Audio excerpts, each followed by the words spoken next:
बच्चों, ओम शांति। आशा करती हूँ आप सभी खुश होंगे, अच्छे होंगे, बढ़िया ही होंगे।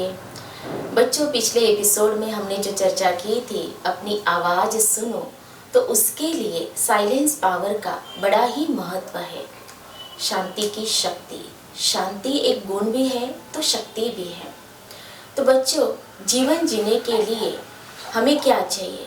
अगर मैं आपसे ये क्वेश्चन पूछ रही हूँ तो आपका आंसर यही रहेगा कि हमें जीवन जीने के लिए हवा चाहिए, पानी चाहिए, ऑक्सीजन चाहिए। तो जैसे कि पिछले एपिसोड में हमने चर्चा की थी, हमारा जो यह शरीर है 5 तत्वों का बना हुआ है। आकाश, जल, वायु, पृथ्वी, अग्नि, इससे हमारा यह शरीर बना हुआ है। और जीवन किसे कहा जाता है बच्चों? कि आत्मा और शरीर, इससे हमारा जीवन बनता है। तो बच्चों, आपने जैसे कि मन के अंदर ये आंसर आया कि हवा चाहिए, पानी चाहिए, लेकिन क्या आपने ये सोचा कि हमें जीवन जीने के लिए माना आत्मा को जो चाहिए वो है प्रेम, आनंद, शक्ति, ज्ञान, पवित्रता, सुख और शांति। जो आज हम चर्चा कर रहे हैं कि शांति की शक्ति एक बहुत बड़ी शक्ति है। लेकिन बच्चों, कई बार ऐसे होता है कि ये जो शांति का जो गुण है कि इसको अलग प्रकार से बच्चे ले लेते हैं, अलग तरीके से इसको अपने जीवन के अंदर लाते हैं। शांति तो हमारा असली गुण है, मूल गुण है। शांति हमारा स्वधर्म है, ये हमें स्मृति में जरूर रहना चाहिए। तो जैसे कि आत्मा के 7 क्वालिटीज आपको बताए थे, वो 7 क्वालिटीज माना क्या? ज्ञान, पवित्रता, सुख, शांति, आनंद, प्रेम, शक्ति। तो ये 7 क्वालिटीज है, उसमें से एक है शांति। और ये शांति का जो कनेक्शन है ना बच्चों, हमारी बॉडी से भी है उसका कनेक्शन। जैसे कि हमारे बॉडी के अंदर जो रेस्पिरेटरी सिस्टम है, तो इससे ये शांति का कनेक्शन है। अगर हमें हमारी रेस्पिरेटरी जो सिस्टम है बॉडी के अंदर, उसको अगर हमें ठीक रखना है तो उसके लिए शांति का बड़ा ही महत्व है। अभी कई बच्चों को कहा जाता है कि शांत रहो, है ना, ज़्यादा बातें मत करो, आवाज़ मत करो। स्कूल में तो हम क्लास में यही कहते हैं ना, टीचर भी क्या कहते हैं, बिल्कुल शांत रहना है। लेकिन कई क्या करते हैं कि टीचर जब क्लास में आते हैं तब बिल्कुल शांत हो जाते हैं। जैसे ही टीचर क्लास के बाहर गए तो फिर अशांति फैलाना शुरू कर देते हैं। तो बच्चों, शांति जो निजी गुण है, तो अंदर से वो महसूस होना चाहिए कि मुझे शांत रहना है, लेकिन कब रहना है वो भी हमें क्या चाहिए, समझ चाहिए। तो जैसे कि पिछले एपिसोड में हमने सद्विवेक जो गुण है उस पर चर्चा की थी। तो उसके लिए सद्विवेक चाहिए कि शांति मुझे जो गुण है, मेरा निजी गुण है, कब और कैसे उसको धारण करना है। तो शांति की शक्ति का तो बड़ा ही महत्व है। तो शांति भी 2 प्रकार की कहलाती है, एक है बाह्य शांति और दूसरी है आंतरिक शांति। तो बाह्य शांति माना क्या कि जैसे कि मान लो कोई आया और मुझे बहुत सारी गालियाँ दे करके गया, मेरा अपमान करके गया, मेरी निंदा कर रहा है, मेरी नालस्ती कर रहा है, मेरे बारे में कुछ ऐसी बातें फैला रहा है। तो बाहर से माना जैसे कि वो व्यक्ति मेरे बारे में अशांति फैला रहा है। तो अगर वो कर रहा है, लेकिन मेरा क्या कर्तव्य है? मुझे मालूम है कि मेरा जो निजी गुण है शांति है, मेरा स्वधर्म शांत है।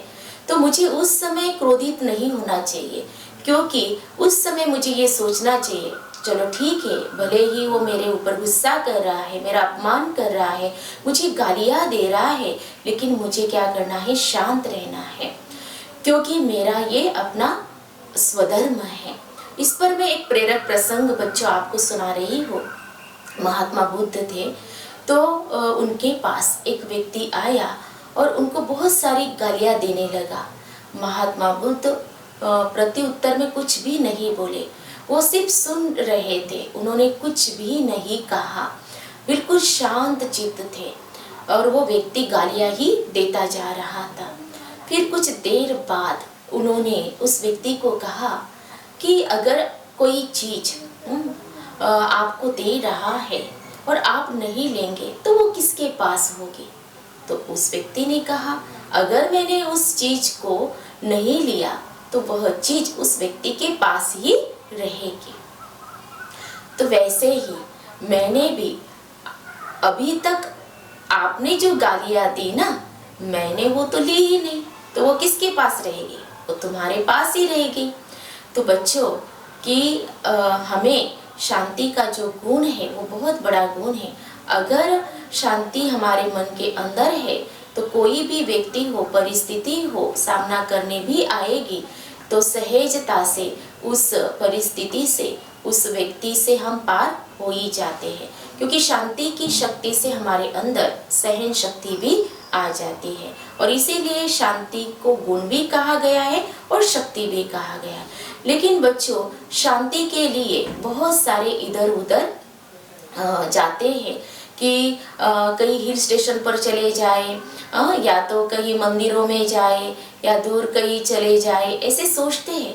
लेकिन मान लीजिए बच्चों, अगर आपको स्टडी करने के लिए बहुत एकांत दिया जाए, कोई आपको डिस्टर्ब करने वाला नहीं, बहुत अच्छे से रूम भी आपको बना दी गई है, लेकिन आपका मन ही अगर अशांत है तो क्या आप शांति का अनुभव कर सकते हैं? नहीं ना। और इसीलिए जो आंतरिक जो शांति है, आंतरिक शांति अर्थात क्या कि हमारा मन डिस्टर्ब ना हो, मन हमारा बिल्कुल शांत हो, मन के अंदर कोई भी नेगेटिव थॉट्स न चले, उसको कहेंगे आंतरिक शांति। तो कई बार क्या होता है, जो हम शांति को बाहर ढूंढ रहे हैं लेकिन वो होती ही हमारे भीतर ही है।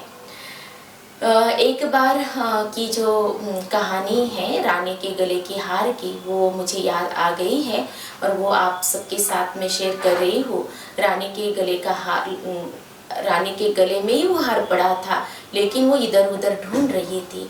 तो सबको उसने कहा कि मेरा हार नहीं मिल रहा है, नवलखा का हार नहीं मिल रहा है। सभी ढूंढने लगे और जैसे ही रानी आईने के सामने खड़ी हुई तो उसने पाया कि उसका जो नवलखा का हार था उसके गले में ही था।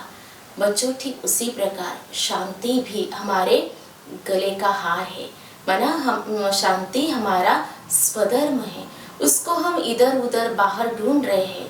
और शांति को कोई हम मार्केट में से खरीद भी नहीं सकते हैं कि हमें 1 किलो शांति दे दीजिए, नहीं नहीं, क्योंकि शांति का जो स्रोत है हम स्वयं हैं, और एक तो है हमारे जो प्यारे प्रिय परम पिता परमात्मा है।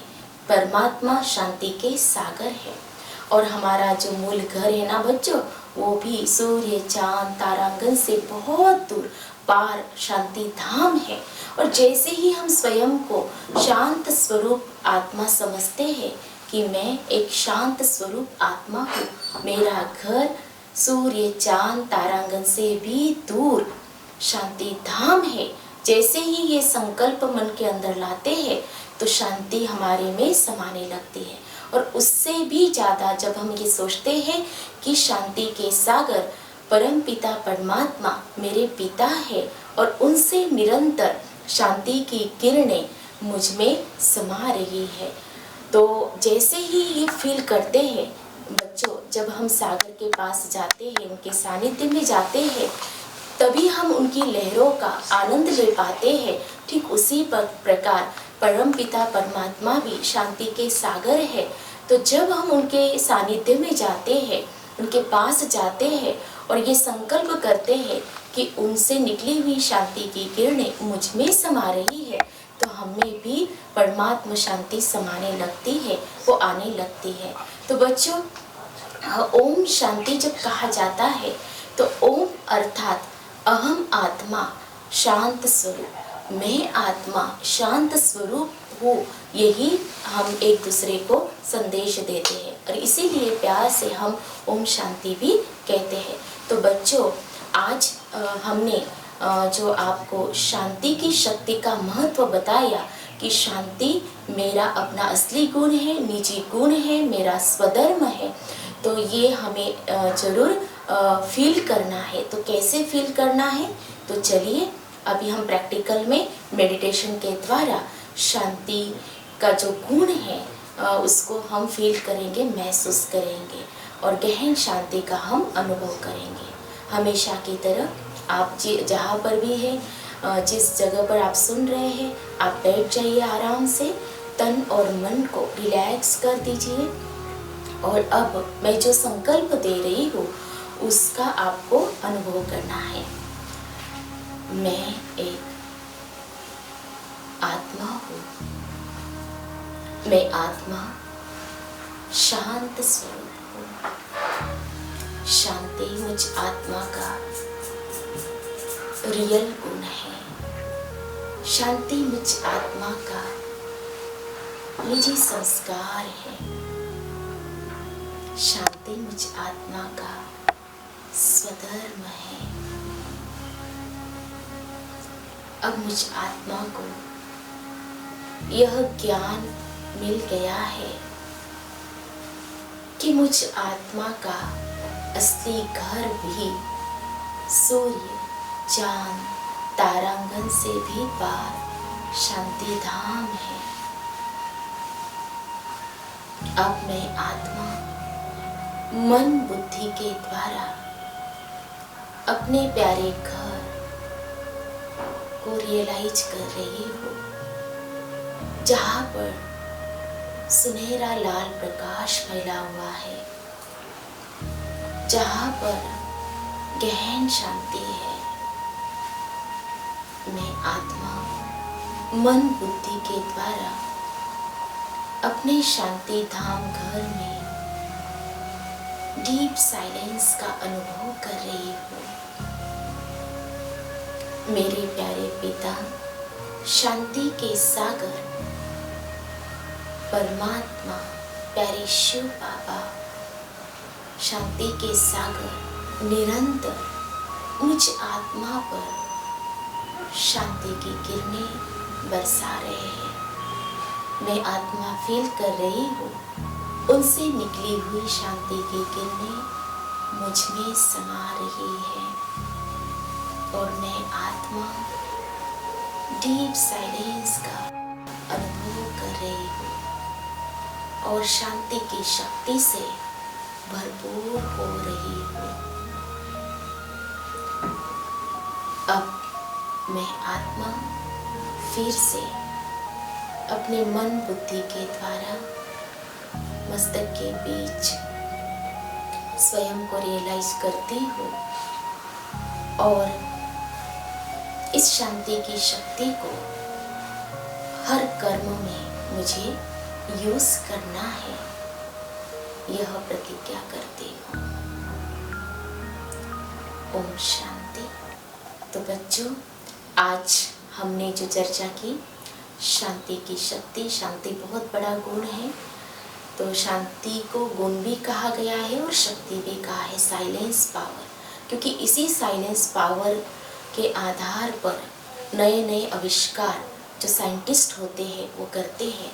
और इसीलिए अगर आपको भी जीवन में कुछ बड़ी उपलब्धियां हासिल करनी है तो ज़रूर आप इस साइलेंस की शक्ति के महत्व को जानेंगे। तो बच्चों, आज की चर्चा आपको कैसी लगी ज़रूर आप कमेंट्स दीजिएगा। अच्छा, ओम शांति।